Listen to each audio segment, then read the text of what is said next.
Hello, everyone, and welcome to another episode of Canned Air, your tribute to pop culture. I am Jeremy Colley, and returning to the show today, two musicians who we've welcomed to the show several times before. We've had them on to talk about their Beverly Crushers albums, Star Trek-themed albums, one of which is here, Sick Bay and Enterprise.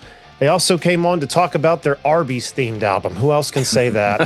I still get a kick out of it to this day. Ghost Beef, I can't recommend that enough. And look at the cover art, people. Jeez Louise. I mean, it looks amazing. They're returning today to talk about their newest album, which is a Ghostbusters-themed album. You can see right here behind me, called Stay Puft. And you want to talk about artwork on an album. Boom. Look at the back of that bad boy, which we'll be showing you the actual vinyl itself, too, because that's pretty darn cool. We welcome back musicians and podcasters from 1001 Album Complaints, Rob Kassees and Tom Monaghan. Gentlemen, welcome back. Thank you so much for having us back, Jeremy. Yeah. Love talking with you guys, especially after we get some new music. Love picking your brains on it. But you know, in the past, we were just talking about this before we started the episode. Whenever we have the gentleman on, I think last time was soundtracks. The time before that was just some of our favorite albums. And I'm not knowing what to talk about album-wise, so I thought we could talk Ghostbusters today, being that the album is themed around such. I think we're all going to, have a lot of fun with that conversation. Yeah. I'll be honest, Jeremy, we don't really care for the movie too much. Well, I'm sure there are some in the lot of Ghostbusters that aren't liked, because I know there are some on mine. Might as well just start there. I was going to talk about the films. Obviously, the first one is the best. This is a franchise that it's really hard to say, let's list your favorite to least favorite, because I think everybody's list is going to be the same, right? Yes, sure. Absolutely. Yeah. Well, I don't know. I might say that the cartoon was my second favorite of the actual. I really loved that growing up, like the whole Slimer and everything. It was fantastic, and there were like two different cartoons, right? An officially licensed one and a sort of off-licensed one as well. Yeah. What was the off-licensed one? Which one are you referring to? So there was the one with the chimp. Yeah, there was like a lot of. I think it was a rights issue. And so there was two different official cartoons, right? There was the real Ghostbusters, and then there was the Ghostbusters cartoon. But even in the real Ghostbusters, wasn't Egon blonde or something? He looked more like Ed Begley Jr. Or am I mixing him up? Yeah. He made him look real good in that one. And you know what? True to form, they still made Annie Potts look cute as hell. So yeah. You're right about that. I loved, though, how in the cartoon, I don't remember what episode it was, but they went and saw the movie, that inspired the cartoon, like the Ghostbusters movie. And they came, you guys remember that episode? I remember they came back all wearing like the tan jumpsuits, but took them off because it was like covered in Stay Puft ectoplasm or whatever, and then made ghost versions of themselves. That's why they had to then go to the multicolored outfits. Yeah. That's awesome. That first movie, maybe it goes without saying, but it's just such an original concept.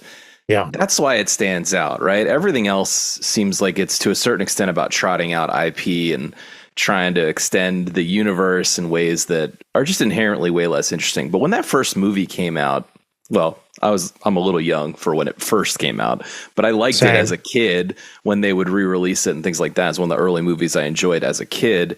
It's just so darn original. Even to this day, I think it really just stands out. And the other thing I've always loved about it is that it is great for kids and adults. It hits on both levels. Yeah. I've watched it with my kids, and they definitely enjoy the hell out of it. My daughter finds it like a little scary. My son thinks it's like just the right amount of scary. But, we talked about this extensively when we were going to put together this album, which, by the way, we can talk about, it was like 10 years in the making. But part of the thing that actually made it seem like something worthwhile digging into is this very interesting perspective that the movie has, which is usually in a movie, it's either ghosts are real or science is real. And this is like, ghosts are real. The supernatural is real and it exists, but science can beat it. And I always thought that was like a very interesting take on it. They're not saying that like, oh no, it's not the Scooby-Doo pull the mask off, it's old Mr. Carruthers thing. It's like, no, these are legitimate ghosts, but science is going to win. And I always thought that was a really cool, just a take on the supernatural. Great theme. You're right. I mean, you're both right. What a great idea it is. But after you hear the idea, you're like, well, yeah, if there were ghosts, why wouldn't there be exterminators for them? You know what I mean? It's just like the Orkin man for ghosts. I'm tempted to say it extends beyond. I always thought it was more like science versus religion, very broadly speaking. Not that they're trying to make societal commentary exactly, but their scientific creations in the power packs are literally going up against a god or a demigod, as it is. Wow. Yeah. I never thought about that. This is what you get into when you make a full-fledged concept album. You got a storyboard out. You got to look for themes, Jeremy. You dig deep. Shit, I didn't even begin to think about that. Makes me think of just the science versus religion.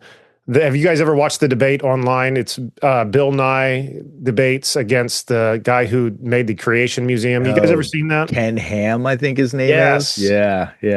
I've ever watched that. Yeah. It's interesting as hell, but there's just so many times where it's just like, I've always vowed never to talk religion or politics on this show, but fucking here we are.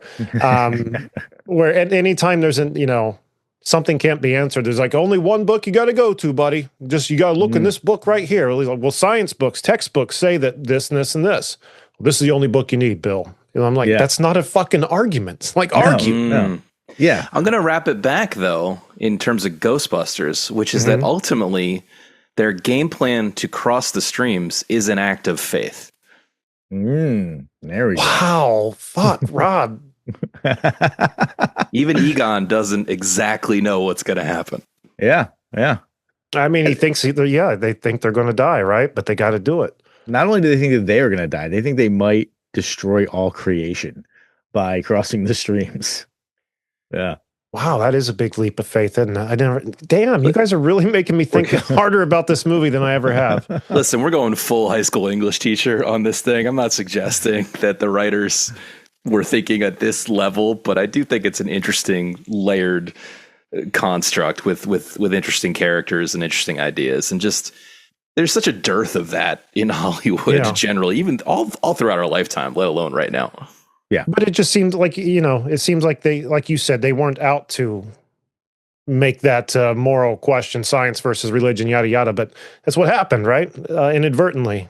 Yeah, and maybe, who knows, maybe Aykroyd was. He went in kind of a kooky direction after this, right? Isn't he into UFOs and different things? Ancient aliens, all that shit, yeah. Well, it was his family's history, right, that spawned the Ghostbusters. His family's history with the paranormal, going back to his grandfather. Did you ever read his book at all?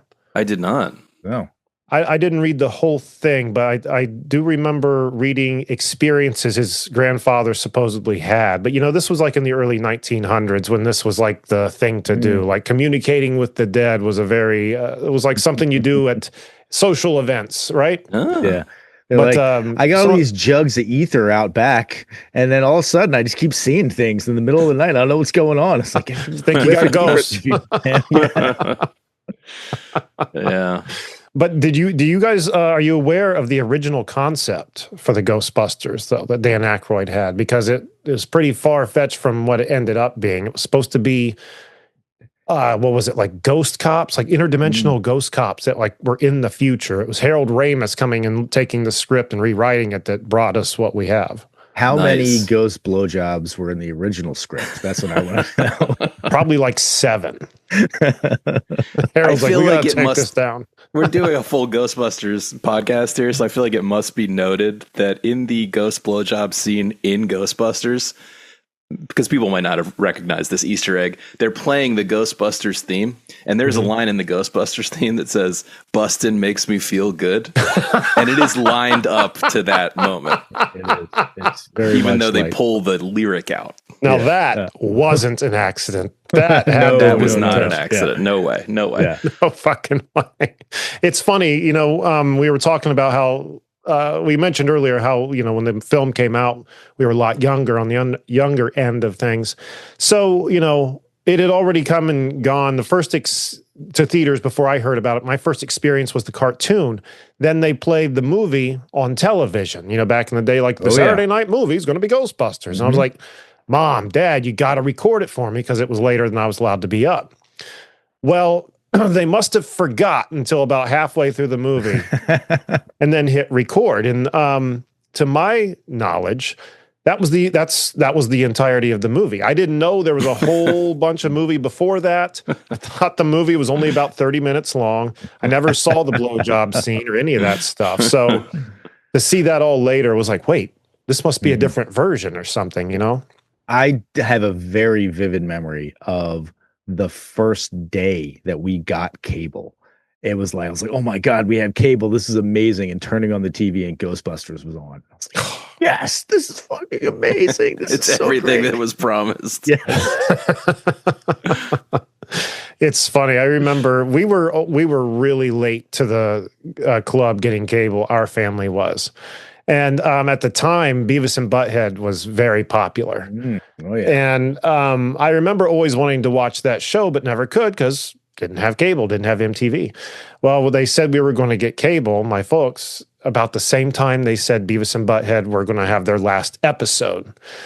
I'm not shitting you. My dad had it fucking turned on because he had to be like adjusting the satellite outside the window, and I was inside telling him if the signal's coming in. This was all happening as the final episode was beginning to air. I was like, I was beside myself. Like, hurry the fuck up, hurry the fuck up. He got it hooked up as the end credits were rolling. I'm not shitting. I'm not exaggerating. You know, maybe Dad was on the roof. Maybe he was on the roof with a beer. Like, I don't really want him to watch Beavis and Butthead. So I'm just going to sit up here and fuck with this for a little bit. Okay. Oh, yeah. Good point. Those were the old days, though, where you'd be out on the roof with that antenna. I remember my first apartment in San Francisco. We had it was just a coaxial cable coming off the TV, but the only way to get reception was if you took the stopper out of the sink and gave it some conductivity against the stopper and like plugged it into the window. That could allow you to watch Jeopardy or something. Oh yeah. We had the full-on setup with the rabbit ears and then getting sheets of aluminum foil and putting them, crumpling it up on the ends to help get reception. I don't know if that even actually was a thing. I don't know if that's like blowing into the end of your NES cartridges, if that actually really worked or not. But we also had like the huge antenna that like with the big dial on it. So if a channel wasn't coming in, Dad'd be like, get behind the TV, turn it to the east. And there was a delay on it, so you'd get it going. And when he'd say stop, you'd have to click it quick because it'd keep going for another 2 seconds. We got to go back now. Oh my God, you guys are like digging up childhood trauma. Kids these days will never, ever understand that. Like this, we always talked about this experience of, number one, if you missed the show when it was on, you just missed it. Yeah. And especially if it was something, we'd watch a lot of Star Trek. If you missed an episode of Star Trek because you were away that night or whatever, you just didn't see that until much, much later. And then the concept of like the commercial break being this like real crunch time. We're like, all right, I got to go upstairs. I'm going to get myself some more chips. I'm going to use the bathroom. I'm going to get back before it, like running through the house like it's like an obstacle course. And you have a sibling yelling, it's back on, it's back on. And because we're recording this right before Thanksgiving, it reminds me of some of the seasonal programming, like The Grinch Who Stole Christmas. That was one time a year only. I wanted to see that damn thing.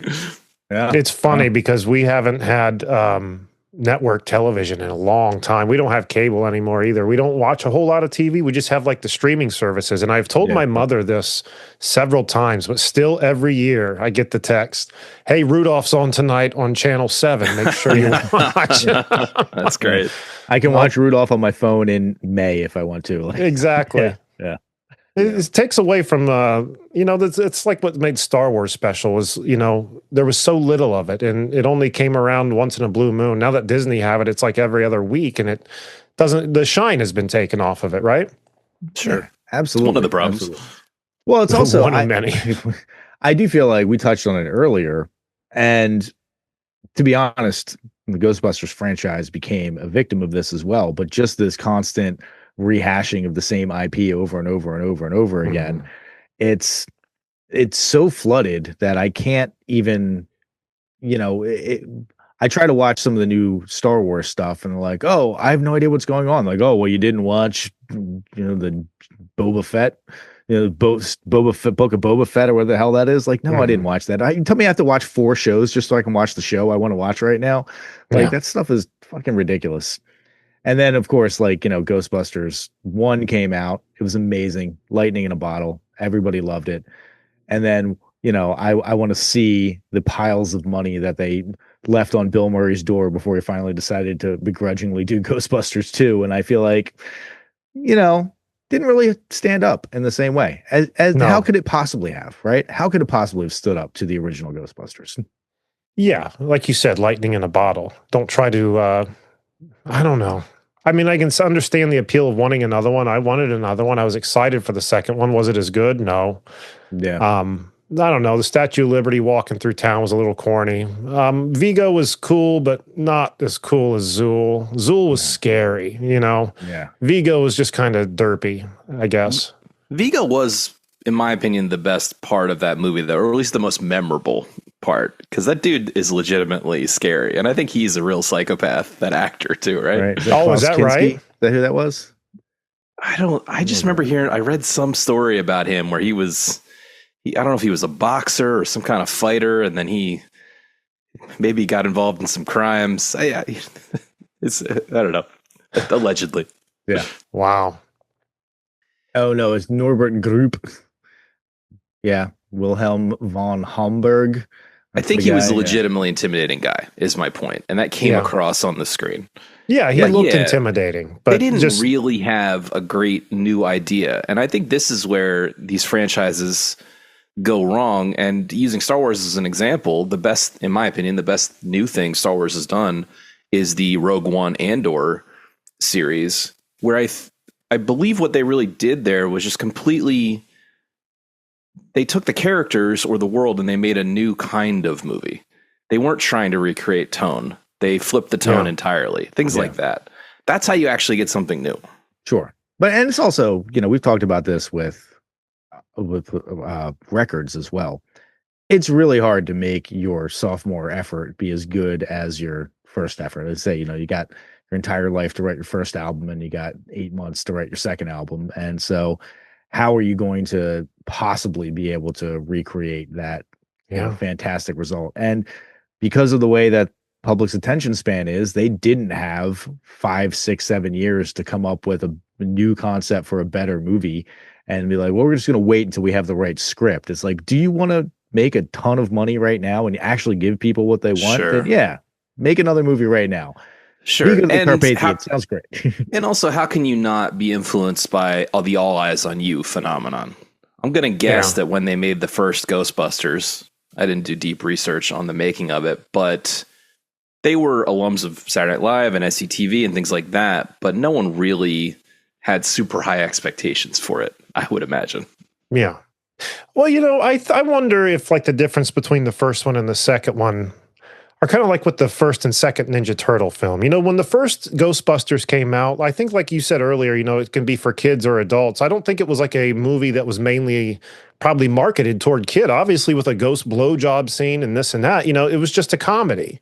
And when the kids took to it and then the cartoon came along, say like with the Ninja Turtle film, the first Ninja Turtle film obviously came after the cartoons, but they based it on the comic, which was dark and gritty. And after it came out, though it did well, parents bitched up a storm. So in the second movie, they're fighting with fucking sausage links instead of nunchucks because it's far less dangerous, or violent or whatever. And I'm sure there was probably some of that with Ghostbusters too, having the cartoon come out and be very successful between the first and second film, Yeah. It's a good point. Yeah, and I have a nephew. He is 6 years old. He listened to one of the songs off this album because he likes Ghostbusters. I think the cartoon. He's still watching that shit.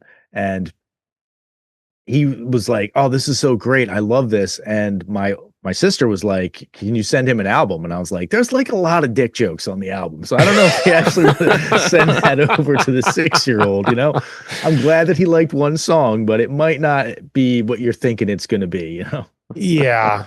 Especially the self-title, I Have a Dick. I mean, it's right in the title of the song there. Yeah. That, we'll talk more about the making at some point, I'm sure, but we had originally conceived this as like a soul album.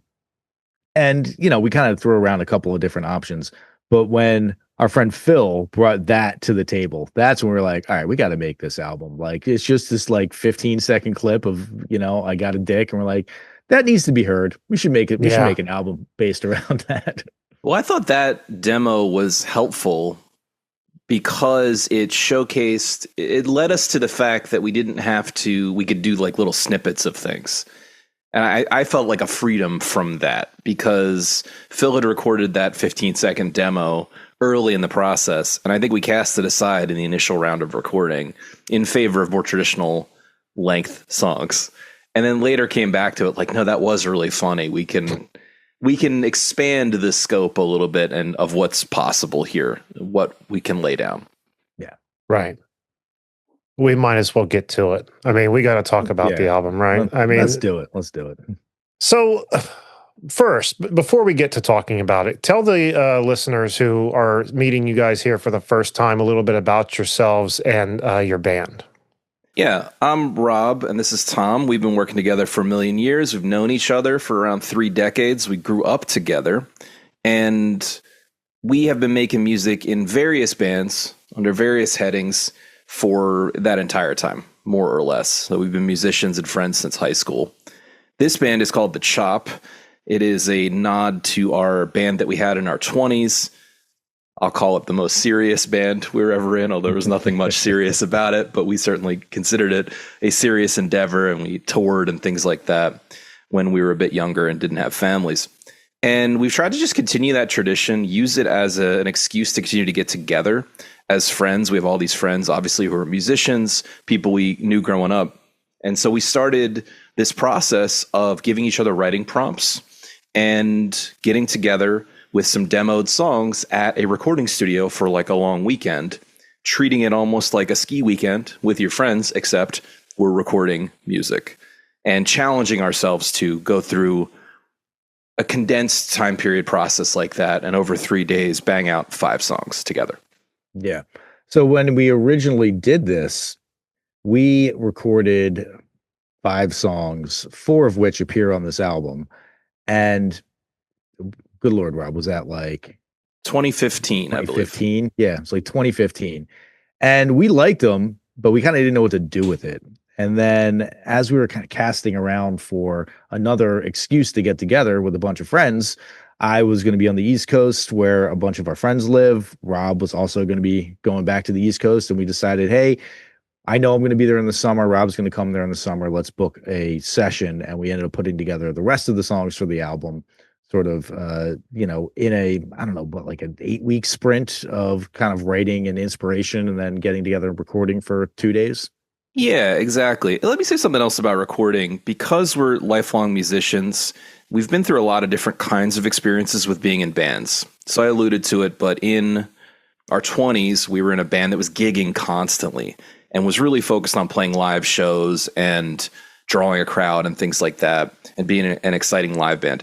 And by the time that band got around to recording an album, we felt like it was a lot of fun and the album has some charm, but we felt like the songs had been played to death to a certain extent. The life had been beaten out of them. We had played the songs 1,000 times already. And I took from that to begin experimenting with something that would be a little different and fresher. And that's where this writing prompt, condensed timeline thing came up. And the first exercise like that we did was the Beverly Crushers, was what became the Beverly Crushers. We were just like, it would be fun to do a weekend. Let's write some songs. Let's do it to a writing prompt. Tom and I wrote the songs. We got the band together and we banged out 4 tunes. And we really loved how it went. It felt like you could feel a lot more of the humans playing music in the room element because the material was fresh, because you're kind of still finding your way as players. Not to mention hanging out was a lot of fun. So that naturally segued into these other projects, including Stay Puft, and we ended up making it with all our old friends from Delaware, where we grew up, who happened to also be on our music podcast, 1001 Album Complaints, as co-hosts each week, which is a show we've been doing for about 5 years where we review albums and tell the backstory of classic albums every week. So all in all, a lot of fun. But yeah, like Tom said, there was a multi-year gap. Maybe one more thing I'll say before I hand off the mic is we tend to take this approach to recording songs where we'll demo them on our own. just using our phones to record us on an acoustic guitar kind of thing. Then we'll get together in a proper studio with an engineer and great equipment and all these. It's like a toy store for musicians. And we'll do what's called the bass tracking, right? The band will play live. But then usually we'll then take that home and we'll do a lot of stuff at home. So for instance, lead vocals, guitar solos, background vocals, a lot of that is done in our respective homes because that stuff's much easier to do in those places. So for instance, I did a lot of the recording, my recording for Stay Puft here in this room I'm sitting in talking to you in now, but we always do the drums and kind of the live band, which is usually drums, bass, guitar, maybe piano, all together staring at each other. And then we take that and continue to produce it at home. I mean, your main rhythm section is done all together, then everything else. So when you are doing it at home, I assume you have the same software, so you're able to take those actual files from the studio, or are you just taking like the MP3 and recording to that? Yeah, we're able to use, it doesn't really matter which software you use technically, because what you're able to get from a studio or from any audio software is what are called stems. So a big goal of modern recording is to record everything in a certain amount of isolation. Tom will be playing his bass. He'll be standing in a big room. We'll be staring at each other, but the cord will be running to his bass amp, which will be in another room, which is sound isolated. And so then later you will be able to get an MP3 or a WAV file, which is just an uncondensed sound file of just that bass part. And that's what we'll drop into our thing at home. And then you can play around with it and adjust volumes and things like that. Wow. Yeah. It's a lot of time. You know, one of the things that, Rob sort of highlighted is the background harmonies. And that's the kind of thing that it's kind of painful to do that in the studio a lot of the time, because it is very fiddly. You got to put a lot of layers on there. And if one part of, a 3-part harmony is a little bit off, it all sounds terrible. You got to find out which part is off and go back and re-record it. Sometimes you haven't even put together the concept of which notes you're going to hit and like how the harmony is going to go. And so when you're doing that in the studio, you're just burning money, Right. Whereas Rob and I can get together for a weekend, for 5-6 hours and record at his house, and all it costs us is gas money. And so, it's a lot more feasible to make a very layered album. It's one of the things that we talk about a good amount on the podcast, where we're like doing a breakdown of different albums. It's like each decision represents time. Like that little bell that you hear in the background, the chances that they got that on the first try, or that they even came up with that concept on the first try, are, almost, non-existent. And so what you're really hearing is a process of time and thought and attempts that got to that. And so like every little thing on an album represents probably hours of time of thinking about it and then actually going and executing it. And doing it in the studio is just crazy expensive. I think that's what we mean when we say a produced album or a lot of production, because let's be honest, there is an alternate way to go about this, which is to have a live band that's playing constantly, like the Beatles in Hamburg or something. And they've more or less worked out everything they want to do. And so when they go into the studio, they are just playing what they've already played. And that is somewhat what those early Beatles recordings are like, right? Because they've had the time to effectively arrange what they want to do in those songs, and they can all perform it as a group. But then later Beatles, 1, stop playing live. 2, which means you are no longer then hemmed in by the total number of humans you have in the band. That's just a starting point. Right. And then you kind of can expand the palette of what you can do and try different things. And that's where what Tom is saying is coming in. It's like you can spend technically endless hours experimenting and having fun with different sounds, and trying different things, and recording vocals in your bathroom, or because it's a reflective surface with echoes or something. You can kind of go on that trail endlessly. I feel like our thing is to mix those two ideas, because Tom mentioned background harmonies. I personally think the coolest background harmonies on the record, like the ones on Ready to Believe, as an example, were done in the studio, Tom. We're done under great time constraints, and I believe we're even done with you and I both on the mic at the same time. And I remember that being challenging I'm talking about oohs and ahs here. But I think they ultimately came out great. They did. And that was, I have some PTSD of trying to get those background harmonies. I remember the guy who was the engineer, his name's Tim Green, is a great guy. He kind of had confidence that we were able to hit them like very precisely, and he basically like brought out a tuner that would, he stuck it right in front of us, and so we would know if we were off pitch. And Damn. like having the tuner telling you if you're off pitch or not, it doesn't actually help you hit the note. It just makes you feel really bad that you're not hitting the note. Makes you fuck up more, doesn't it? Yeah. So I was going to ask, I know like in the past when me and my friends have recorded some songs, like in the instance you're talking about, you get layered harmonies recorded and you hear one voice that's just off in one spot and you got to go finding it and then re-record it. Are you guys, I would imagine you guys aren't the kind of guys that would use something like, not like an auto tune that will bring that note back up. I would imagine it has to go into the mic perfectly for you guys. Yeah, yes, but there are times where it's something that you just beat your head against a wall at, and you're like, I just can't do it.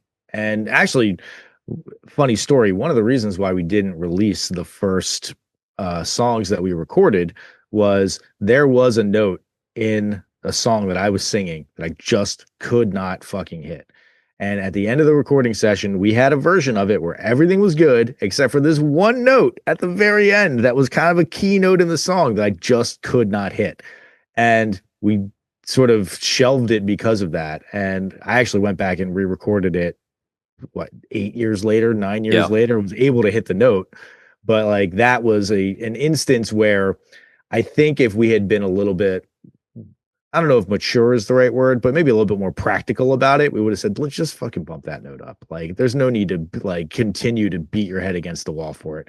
So I would say that like 99% of what you hear on the album is straight up, unaffected vocals.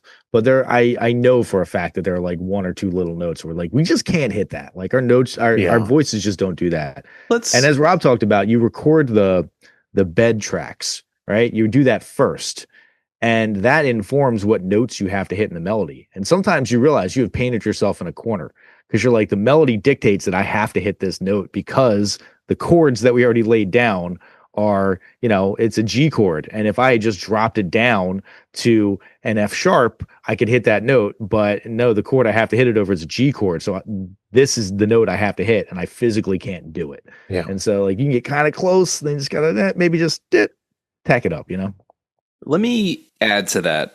I agree, of course, with what Tom's saying. My take as a producer, if you will, is that it really all depends on what the note is doing. I do think there is a time for auto-tune, like Tom alluded to.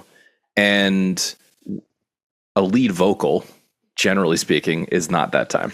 Yes. Right. There's absolutely none of that on our lead vocal, certainly. Yeah, exactly. Right. So when Tom's talking about that old recording back in 2015, it was, you were hitting the notes, Tom, but you weren't hitting them with enough confidence to sell the lead vocal. At least that was my opinion at the time. And furthermore, I thought that the song was too good to not give it the full confidence. And that was one of the reasons we decided to go back. So it's not quite the same as like missing the note. It was more like it didn't feel like you were giving it everything you could. So I don't think auto-tune would have worked there anyway. I think what you're kind of glazing over there is that like I missed the note about 50 fucking times. And then I got pretty close one time and it was like, okay, there you go. Like, that'll work, but it's not quite what we're looking for. We were also under time pressure. And the reality for anyone who's ever tried to sing tough notes or been a singer, it's not, your range is not a objective mathematical thing. It has a lot to do with how relaxed you are, how you're approaching the note, how practiced you are at getting to the note. There's a lot of subtlety there, right?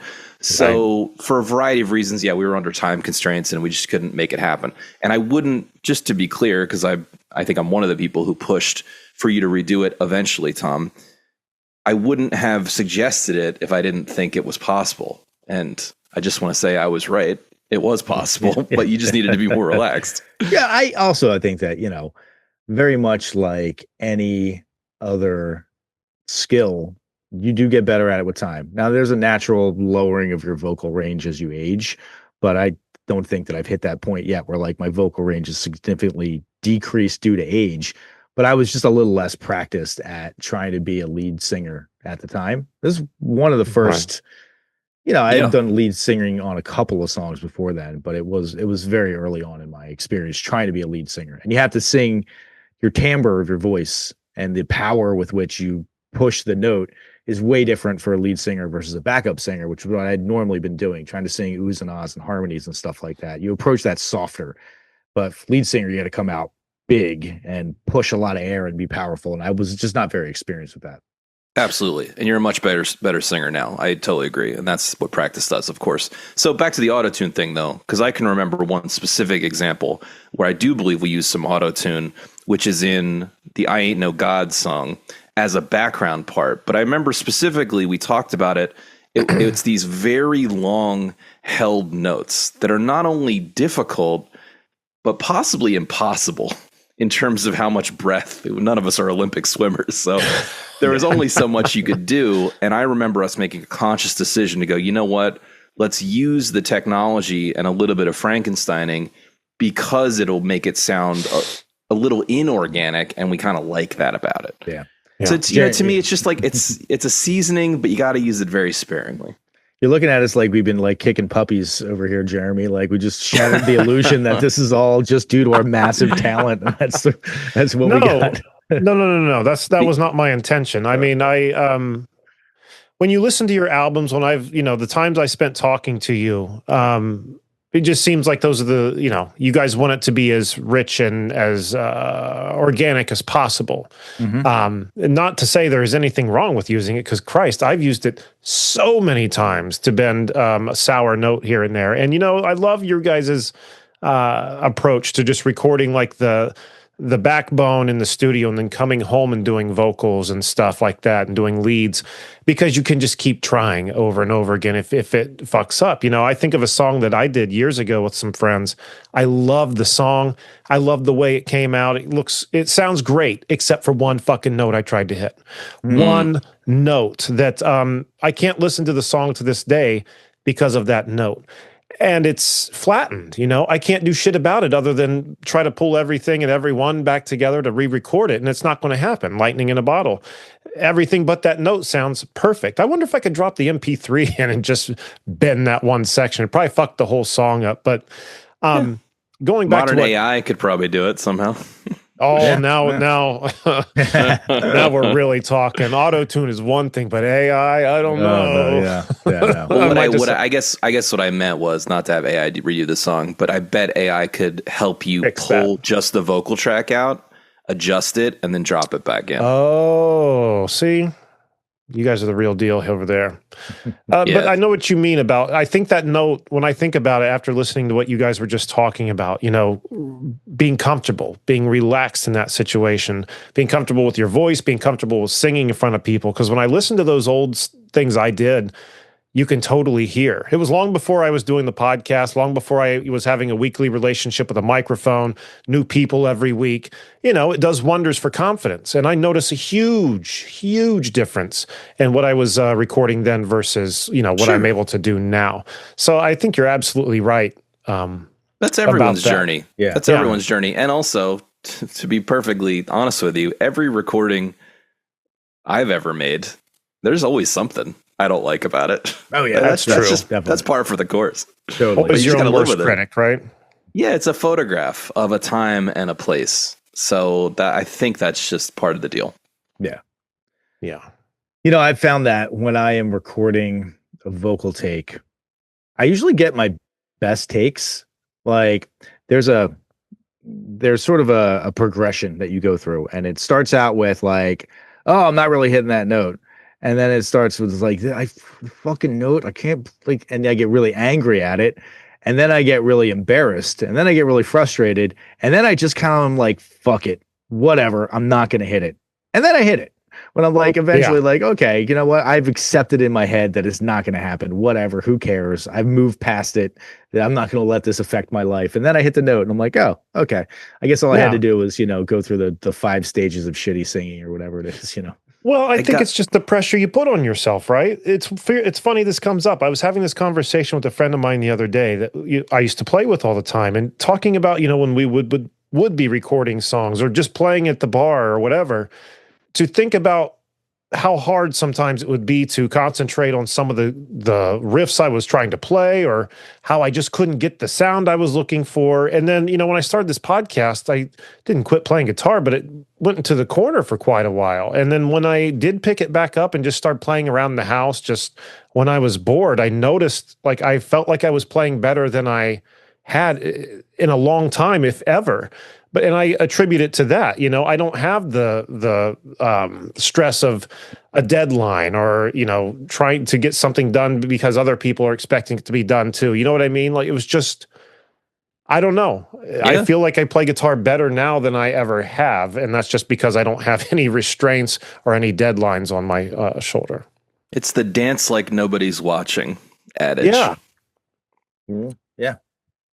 man. You guys Totally got me agree. fucking thinking all over the place with this episode. We're only 43 minutes in, and anyway, let's talk about this album a little bit more in depth here. I was going to ask why a Ghostbusters themed album, but I think we spent the first half of the episode explaining exactly why a Ghostbusters themed album. But what I've taken from what I've listened to thus far, I've listened to the album a few times through, and it seems like, maybe I'm way off on this, but it seems like there is a 60s rock/blues, maybe even at times a doo-woppy kind of sound in this album. Would you agree or disagree? Would I get smacked for saying something like that? No, I think our original prompt, as Tom mentioned, was Blue-Eyed Soul, which was intended as a little joke about ghosts. But Oh, gotcha. I'm slow today, boys. We didn't I don't think we overly restrained ourselves in terms of genre, but I think that just sort of naturally happens. And Right. as the demos started coming in, you're subconsciously comparing them to the other songs. You're producing them similar to the other songs. You're adding similar elements. We all just really like harmony a lot. So I think that's a hallmark of almost anything we do. Mhm. And I'll speak for myself. I was really... just over the last 5 years, I've been learning piano and experimenting with that and writing songs for the first time on that instrument.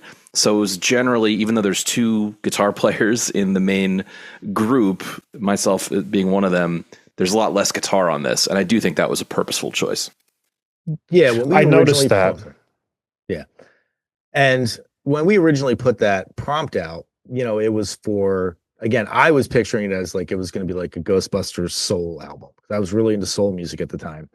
And the opening track, Ready to Believe, I had written a demo for that was like 30% slower. Didn't have like a kind of driving bass line to it. It was much more of this kind of like more almost like Otis Redding-y kind of feel. Like I thought I was going to go in and give an Otis Redding performance, and that was, going to tie the whole song together. And I remember we got to the recording studio and it was the first day, and I was sort of just like,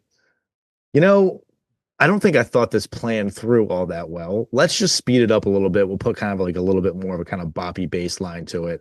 And then I feel like Rob said, that was one of the earlier songs we recorded and it worked pretty early on. And so it was like, well, once you've done that, you sort of are like, well, let's treat some of the other stuff like this because that's already working. Let's just, kind of go in that vein. And one of the things we actually, I think, learned from our experience making Enterprise and the Beverly Crushers, Enterprise is just all over the place stylistically. Mhm. There's hip hop songs, there's surf rock songs, there's psych rock songs. It's just, it's, there's like a jazz song on there. It's very much a smattering of a bunch of different styles. And I love that album, but I don't know if it hangs together the way that we wanted this to hang together because we're trying to tell a story, right? Right. If you're trying to tell the story of the movie, the music also has to be a participant in that story, not just the lyrics and the themes and stuff. So it made sense to kind of maybe not consciously hem ourselves into a particular genre, but I think you kind of nailed the time period that we were thinking about, which was sort of like, 60s-ish. Yeah. Right. And I didn't mean to insinuate to anybody watching or listening that this is like a 60s sounding album, because it's not. I just noticed maybe the inspiration lie No, there a totally. little bit. When I think of like the Tools, the Talent, great song, by the way, I hear that there. Also in like Louis Tully's Central Park West, which I think is probably thus far one of my favorites. Before I heard the album, because you guys had sent us some tracks about a year ago, Janine, damn, love that song. I still sing and harmonize along to that song all the time. But I got to tell you, Louis Tully's Central Park West thus far has been one of my favorites of the new lot. And Nice. Nice. I could almost hear Brian Wilson singing that one if I think about it. You know, it kind of carried that kind of a sound, a little bit of a Beach Boys sound. Definitely some of those elements. So like Tom said, you know, what ended up happening is we recorded Ready to Believe, Janine, Tools and Talent, and The Traveler in this first pass 10 years ago. And we had those fully mixed and mastered. And the track we were unhappy with the lead vocal for was Tools and Talent, actually. So we did end up going back and changing that. But otherwise, they more or less stayed exactly the same. And, you know, we released them. That's what was from 2015. So then everything else we wrote was somewhat centered around those 4 songs. That was the baseline for us. And then we kind of went from there. Just building on like the sound, you mean? Of building like on the sound, but also at least I spent some time storyboarding the movie a little bit to see what concepts or story points that I thought were not represented yet. And I wrote to some of those story points. Yeah. Like, for instance, that's where Men of Science came from specifically. So the Louis Tully tune started from our collaborator, Phil, who's not on the show today. And actually, that was something he had demoed back in 2015, but he didn't have a chorus. He had that verse. He had that key change, which is very him. And we ended up collaborating on it, and I helped, and I rounded out the chorus with him.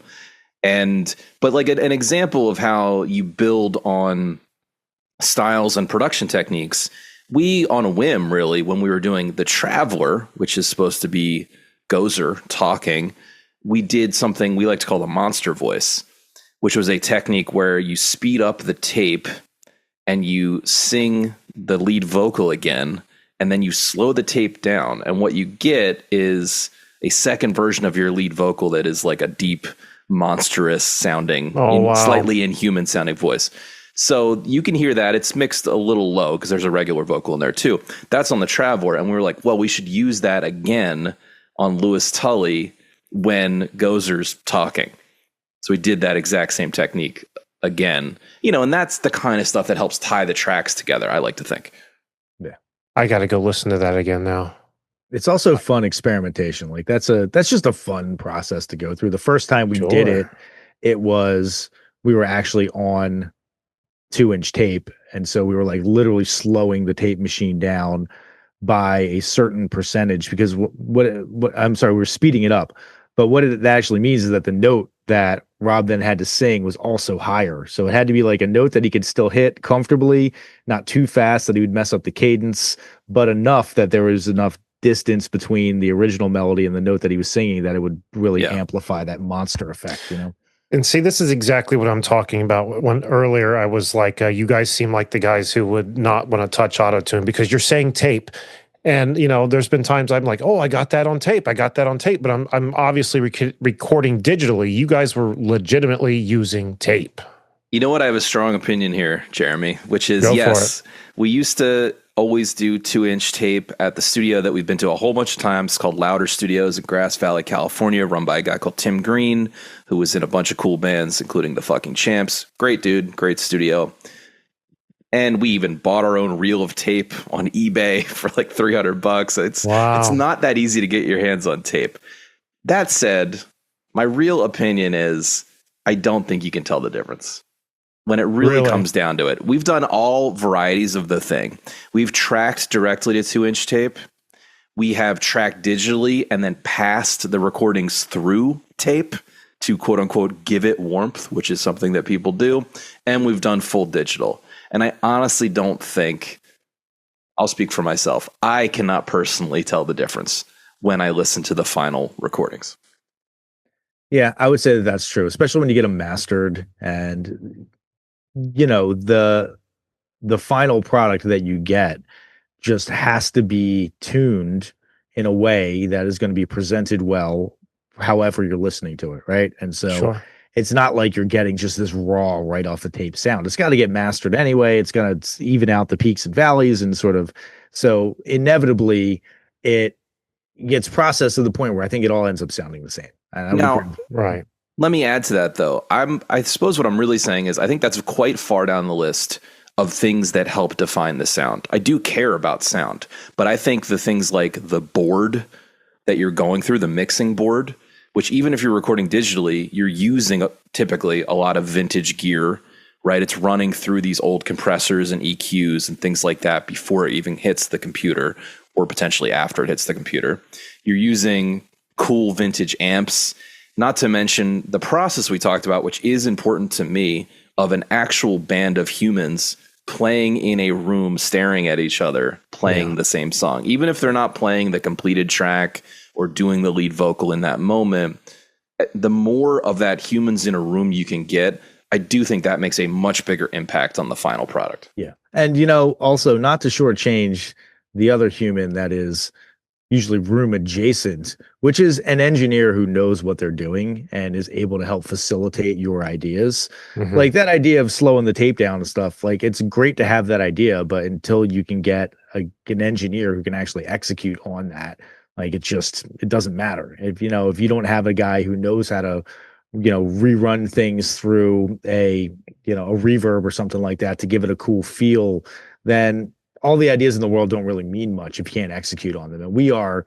experienced in the studio, but I'm not running a patch bay over here to try to figure out how to, reroute sound. Right. So you need like a wizard back there. That's one of the things that guy, Tim Green, has always been. He's just a wizard with the equipment, knew how to use everything perfectly, which was great. A huge help to us and a huge time saver for us too. Last thing you want to do is be paying, many hundreds of dollars to watch a guy fiddle around with equipment he doesn't know how to use and be like, oh, just give me a little bit more time. You're like, yeah, the time I'm paying you for. Sure. Great. Go ahead. That old stuff is quite fiddly. A lot of recording is troubleshooting. And it's worth mentioning that even Tim Green, our friend who recorded about half of these songs, we did them in his studio. He ultimately switched to digital at some point because he was like, I'm tired of fixing this tape machine. It's not making enough of a difference to matter. Yeah. Plus, it probably just gets more and more expensive to fix it and get parts for it to get tape. You know what I mean? As that technology kind of fades away. But sure. So that strikes me as something that people have really strong opinions about, but that's just my personal opinion, and I feel like it's a pretty informed opinion. Yeah. Yeah, I just wonder about the actual warmth that people are talking about that they hear from tape. I just wonder if it's the same kind of a thing, like the imperfections maybe in it, like the pop and hiss of listening to a vinyl record, kind of. I think that matters a lot more than whether or not it's on 2-inch tape or not. Because in all honesty, like the recording fidelity on the tape, as long as the heads are clean and everything like that, it should be so good that you're not really able to tell the difference between that and digital. But, when you're mastering the recording, you sort of can master it for vinyl and then get it printed on vinyl. And I think that makes a much bigger difference. And that's how I like to consume. Absolutely. And I think some of the cult of tape and analog recording is, whether they realize it or not, I think what they're referring to is the actual recording process of having a band of humans staring at each other, playing the take, accepting some imperfections in their playing, potentially, or going back to that thing I said originally about the songs still have some life in them. I see it almost like Olympic athletes. You want to train and be peaking when you hit the recording studio. You can overtrain. You can over-practice songs. And there's something beautiful in some of my favorite moments of all the recordings we've done. In some sense, they reflect a player in the band on the recording not 100% being sure what they're supposed to be doing next. Yeah. You know what I mean? It's not, maybe not, exactly, we wouldn't call it a mistake, but you hear that and it sounds real, and that's important. Yeah, as long as they actually hit it, as long as they actually do the right thing. Yeah. I know what you mean, though. Like when we originally recorded the theme song to this show, our drummer had that exact same kind of thing where he knew a cymbal crash was coming somewhere. He just couldn't remember where. He got nervous and hit it completely out of time. And I remember in the moment kind of looking over at him like, the fuck was that? But, we just kept going. Then when we went back and listened to it, it was almost perfect. It was perfect because it almost sounded sarcastic the way he did it, the way it was out of time and the way he hit it. And I told him, I said, leave it in there. And that was the theme song forever. Well, then a good friend of ours of the show decided to redo our theme song for us, make it sound modern. He can shred, like the 80s hair metal guitarists do. So he made a version of the song for us like that. And I went over there to put bass down on it. And I said, listen, do you think there's any way we could try to replicate, because he was doing the drums and everything digitally on his recording software, replicate this out of place cymbal hit. And no matter what we did, I mean, he could put it there easily. Yeah. Click a few buttons, it's there. But it sounds like dog shit. You couldn't leave it because it lacks the human touch. You know what I mean? Absolutely. It's very subtle, but I do think we subconsciously understand it. And that loops back to what we were saying about auto-tune. If you would literally listen to a vocal that was entirely auto-tune, you would immediately notice that something was very strange and robotic about it. Or the other thing, I remember reading a neuroscientist talking about music's book a long time ago.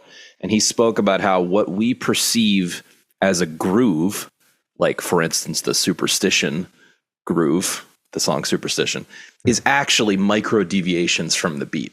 Mm-hmm. And that humans can consistently recognize a drum machine versus a human drummer for that reason. Yeah, that's why drum machines now have, like, you can dial up a little bit of behind or in front of the beat, like a little variance. You can kind of dial up a little bit of variance so it sounds like it's a little behind now and then it catches up, gets a little bit ahead. Humans can still tell because it's a little bit too perfectly imperfect, right? But that's the goal, is to try to fool you into thinking that, like, oh, I almost fucked up, but I got it. Yeah, oh no, I'm right there. Yeah. Doesn't sound like the drum beat on a Casio keyboard or something like that. Yeah, exactly. So ultimately, those happy accidents are a big part of what I find interesting about music. And honestly, it's hard to find the balance between getting things perfect, bringing it home, taking an infinite amount of time with it, all that kind of stuff, and doing it live in the room. And I'm always thinking about that as someone who's trying to make songs and make them sound good. I want to retain the humanness as best I can, but it is a challenge. And in some ways, the technology and the ease of the technology has made that harder. Yeah. Well, there's also this issue, we talk about bringing the stuff home to work on it at home. Well, then inherently there is no deadline and you can work on it forever. And you can be like, I can maybe do it a little bit better. I can maybe do it a little bit better. And at some point you just have to say, like, we're just going to put this out into the world and work on something else. Otherwise, we're going to be here forever. And we do know a lot of people that have that problem. It's like, been working on the same album for 6 years. It's like, you could have made 3 albums in that time. And it's never going to be perfect. Yeah, I'm a big fan of getting things done, whatever that might mean. You're right though. You're damned if you do and you're damned if you don't kind of way. Putting a deadline on you doesn't necessarily. Some people think, and I'm one of them, with certain things, having a deadline makes you perform. Mm-hmm. Not always the case with music though. You might perform something within that deadline, but you might not be entirely happy with it. Where if you, on the other end of that, you have all the freedom in the world, all the time in the world, you're going to probably take a lot of that time just to sit there and nitpick on the same note or the same this, same that. Yeah. And then you get Chinese democracy, and it's like, nobody gives a shit anymore. You wasted your time in the sun, Axel. I thought we were going to segue into us nitpicking over stuff on this record. So, for instance, on aforementioned Janine, I almost went insane, Jeremy, because after recording the song and really loving it in 2015, there was one thing that really bothered me, which was fret noise on my guitar part. It's a simple rhythm guitar part. I've never noticed. And there's a lot of reverb on the guitar. And I swear to God, I spent so much time trying to get rid of the fret noise. There is no way to play that guitar part without you hearing the sound of your fingers on the frets. I went so far as to because we had decided to reopen Pandora's box, and I was like, you know what, I'm going to fix this. What I ended up doing was it's 4 chords in this chord progression. And the problem is that you to make it work, to make all the notes correct and in time, you need to slide your fingers so quickly that you're going to make fret noise, right? So what I ended up doing was, with the magic of home recording, I re-recorded the guitar, but I did 4 different guitar parts, so I never had to move my hand on the guitar. And those together would make the 4 chords, right? And I sent those on back to the mixer. I was working with the mixer at the time, and he sends it back to me. There's no fret noise on my guitar parts now. And he sends it back to me, and there's still fret noise. It turns out it's on the bass track. Yeah, that's right. It was. It was me. It was all me. Damn it, Tom. And you know what? I gave up at that point. I frankly, I don't mind a little bit of fret noise. I really don't. Sure. I think it gives a realness to it. Now, but that is, Rob is also, describing a very common phenomenon of like, I just can't unhear that now. That's all that I hear when I listen to this fucking part. Yeah. But Jeremy, I'm like you. I'm like, oh, is it on there? Sure, probably. It never really occurred to me that it was there. It just sounded like part of the song. I fully admit I got up in my own head about it, and I did reduce it. For the record, there was fret noise on the guitar part as well. So I did lessen it overall, which I suppose I can be happy about. But it was a great example of how you could just drive yourself crazy over nothing. Yeah. So that being removed, was that in the original one you guys had sent over about a year ago, or is that redone for the album? If you were to compare the album version and the one we sent you before, theoretically, if you listen really hard, you get to hear the difference of what I'm saying, but it's pretty subtle. Yeah, and this probably represents like 20 hours of Rob's life. It's so much. Yeah, because I was really frustrated. It took me a while to give up and realize that I could not do a single guitar part without the fret noise. That took me a while to fully accept that. Right. You could always get a fretless guitar, but then you have a whole nother bag of fucking monkeys to contend with on that. There's like gloves you can get, and that'll help to dampen that, but even that's not perfect. Yeah. Right. Point is, none of that shit matters. To the organic, the earthiness to the album, right? Of course. No, I'm agreeing. The sentiment I think we're trying to express is that none of that stuff really matters. The quality of the material matters. The humans doing things humans do matter, expressing feelings through both their words and their playing. That's what you actually care about as a listener. So, fuck, I wish you guys were closer. I would love to jam with you guys. It just would be so much fun. I could learn some shit, it sounds like, too. I wish we were closer to each other these days, too. We don't get to play together all that much. We did play a couple of shows as the Beverly Crushers recently, but even that was like... Yeah, we got together for like 3 practices beforehand and then, put the shows on. A lot of fun, but it's, it involves one of us driving like 2 hours each way so that we can do practice, which is usually Rob and a pain in the butt. Where are these videos at? I did see the pictures somewhere of you guys dressed up in your Star Trek garb doing those shows, but I have yet to see any videos, and I'm getting a little impatient, to be honest. We haven't done a proper video yet. I think that is the next step. We need to get someone to properly shoot the band when we play, because I think we are going to play some more shows in 2025. It feels like we're now over a certain kind of hump of, because when you've never played live as a band, the good news is that you have a bunch of songs and recordings to draw on, but the bad news is that no one knows exactly how you're going to approach the songs. You've maybe added 5 guitars in my case on some of the songs, and you're like, I have to decide what I'm going to play because I'm the only guitar player. So we kind of got over that hump, and now I think we'll continue. And honestly, I would like Tom, I'm asking Tom live on the air for us to do a Stay Puft show, but we will have to get over that hump. We'll have to assemble a band because Tom and I are the only 2 from the record that are here in California, and we'll have to pick and choose how we're going to do it and things like that, but I would like to do that in 2026. Please record it and please release it. I gotta see this. I want to see you guys play live so badly. After the show, I have somebody took some videos and like shared it with me on Facebook. So after the show, we'll connect and I'll send you some Beverly Crushers videos. Please do, because I'm not shitting you. There's multiple times I've looked online to see maybe they have something now. Maybe they've put one up now. Not yet. Still waiting.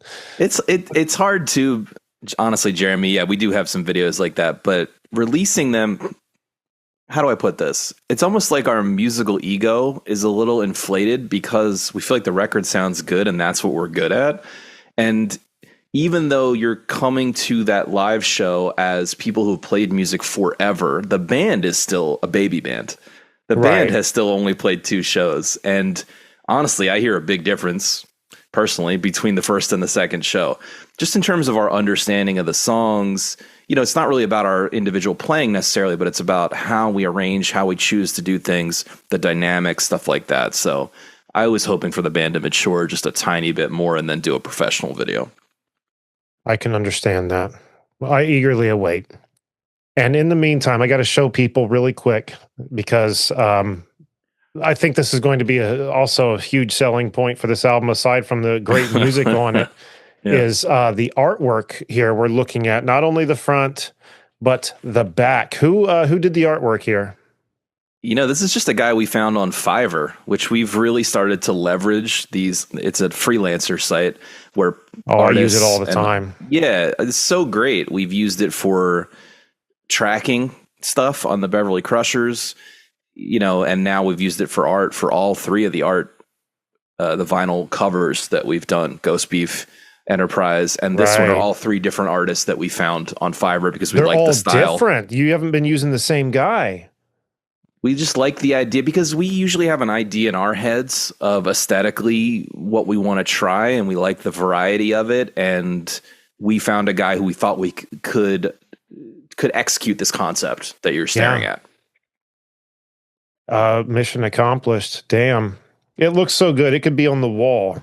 But on top of that, I mean, imagine, ladies and gentlemen, people at home listening, this spinning on the player. Yes. I mean, look at this thing. It looks amazing. And then on the back, we have Zool. And I have to ask, do you guys have to go through any kind of seeking of permission to use the likeness of these characters in any way like this? Or is it just free for all? Or are they tweaked just enough to where it's copyright? Or does this fall in the realm of parody? How does that work? You know what? We haven't been approached by anyone with a lawsuit just yet. No cease and desist as of yet. I don't know. Yeah, I do have one friend who is a lawyer. He's not a copyright lawyer, but he did take a look at some of our stuff, and he felt pretty strongly that this fell under parody and thus fair use. Yeah. Yeah. So I'm keeping that close to my heart, even though it means almost nothing.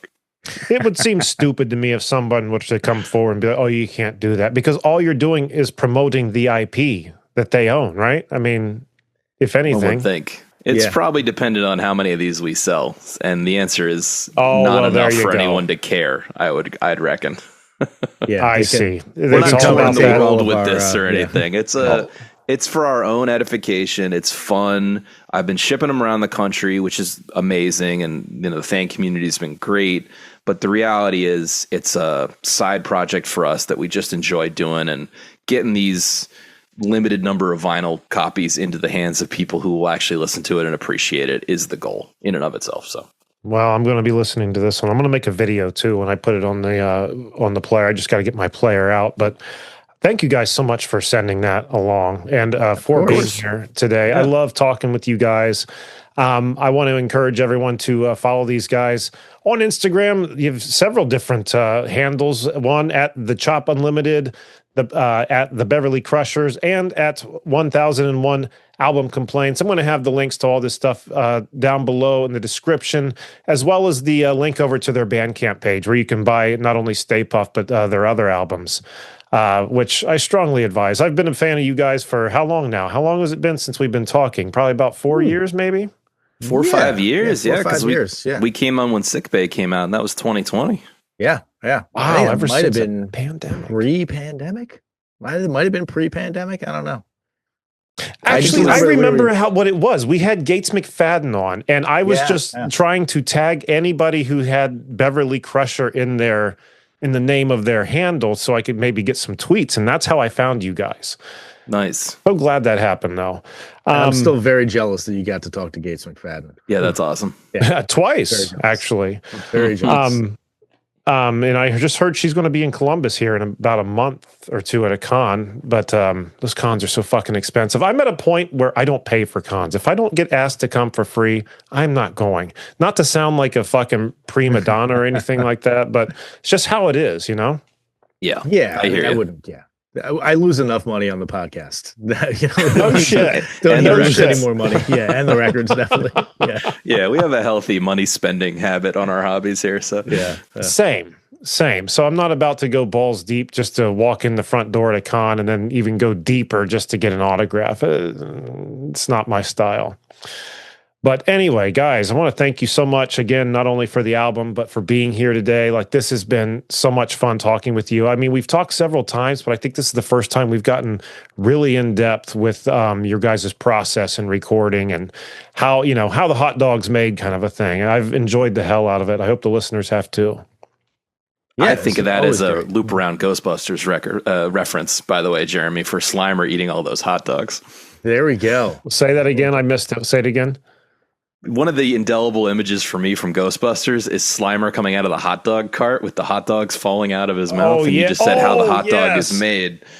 So we have yet to do that photo shoot. I wanted to stuff Tom's mouth with hot dogs and film it, but he didn't want to do that. It's just like one of those gifs or memes where like the girl has her mouth open in slow mo, a bunch of hot dogs just hits her in the face. Yeah, that should have been the little 8-second clip on Spotify. We meant to do that. We didn't get around to it. That'll get some attention. But guys, Lord. thank you so much for taking time to be here. I love having you guys here. All right. Thanks so much, Jeremy. Yeah, we love being here, Jeremy. Thank you. Yeah, love the show. Anytime. And I want to encourage our listeners and viewers at home to check us out on cannedairpodcast.com. And if you're watching the video, our social media links are listed above. If you're listening to us, check out in the description below everywhere you can find us and where you can find Rob and Tom in their music. What else? We have a Patreon and a merch page, both on our website. A little bit of money gets you either a t-shirt, hat, hoodie, mug, if that's your jam, or if you just want extra content, $5 a month over at Patreon gets you that. Also, all those links are on the website. And I think Jeremy, jump in here, I will say I have a Canned Air shirt, the one with President Scroob sniffing the canned air. I get more comments on that shirt than I do on any other piece of apparel that I wear. I get Is that right? So many thumbs up for that one. Yeah. I got to start wearing mine more. I don't even know where it's at anymore. But yeah, I don't. We just had to redo our whole website, and I need to actually check on it because I don't know if Jack has that graphic back up yet. I need to check on that. Thanks for that. You guys have given me a lot of shit to think about today. Yeah, that's what we do. We come here, we give you homework. I like it. And if you guys are ever in our neck of the woods over near Ohio, please let us know because I'd love to get together and hang out with you guys. If not jam, if just hang out, have a beer. Same. If you come to Northern California, for sure. Oh yeah, beer and some Arby's sounds great. Oh my God, I will bring so much fucking roast beef for you, Tom. You're gonna be sick of it by the time you get through what I bring. Anyway. I want to thank you guys for being here, and I want to thank everyone at home for watching. Be excellent to each other.